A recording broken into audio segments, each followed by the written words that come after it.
Dans cette vidéo, on va regarder la convergence d'une suite géométrique de raison q égale moins 1. Donc on va prendre une suite UN, suite géométrique, avec q égale moins 1. Alors, petit rappel, une suite géométrique, c'est quoi? C'est UN plus 1 est égal à UN fois q, avec un certain U0 qui est défini par défaut. On sait écrire aussi ça, UN égale U0 fois q exposant n. Et donc là, on a q égale moins 1.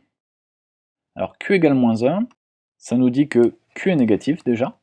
Donc q est négatif, ça nous dit quoi? Ça nous dit que la suite, elle est alternée.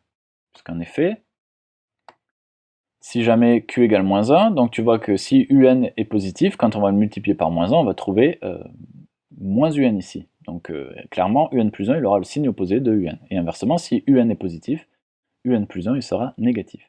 Donc la suite est alternée. Ensuite, q égale moins 1, ça nous dit que la valeur absolue de un plus 1, elle est égale à la valeur absolue de un. Parce qu'en effet, on a dit, si on a un plus 1, en fait, il va valoir moins un. Donc si on prend en valeur absolue, c'est la même chose. Autrement dit, les valeurs ne changent pas et elles dépendent que de U0, puisqu'on va avoir U0 qui va être défini. Si je dessine ça tout de suite. Donc là, si je dessine quelque chose comme ça, voilà, encore une fois, ici on a n sur cet axe et puis un sur cet axe. Donc si je choisis un certain U0 négatif, par exemple, ici je vais prendre U0, inférieur à 0. U1, qu'est-ce qu'il va valoir? On a dit, eh bien c'est simplement la même valeur absolue, mais le signe imposé. On a multiplié par moins 1. Donc si U0 il est là, U1 il est par ici, et puis comme on a n qui a avancé, on est là. U2, ben, il va être ici. U3, il va être ici. U4, il va être là.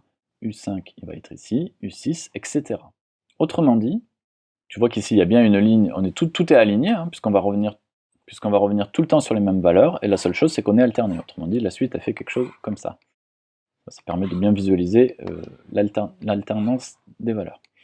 Et puis si on avait pris un U0 positif, tu vois qu'on aurait eu la même chose en fait. On aurait eu U0 qui est là, alors on pourrait la faire ailleurs, hein. On pourrait la faire ici par exemple. U0 il est là, donc U1 il est là, U2 il est ici, U3 il est là, U4 ici, U5 ici, U6, etc.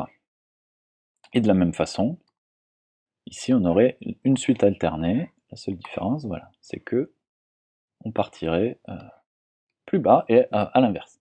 Mais de manière générale, tu vois qu'ici, qu'est-ce qu'on voit? On voit que la suite elle est alternée, et qu'en plus elle ne converge pas puisqu'elle est tout le temps en train de faire, par exemple, U0, moins U0, U0, moins U0, U0, moins U0. Donc quand on a une suite arithmétique de raison q égale 1, il n'y a pas de limite. Donc la seule chose que tu as à te rappeler, c'est que une suite géométrique de raison q égale moins 1 ne converge pas. Si tu as aimé cette vidéo, abonne-toi tout de suite à la chaîne. Merci à toi et au plaisir de t'aider à réussir sur les maths en tongs.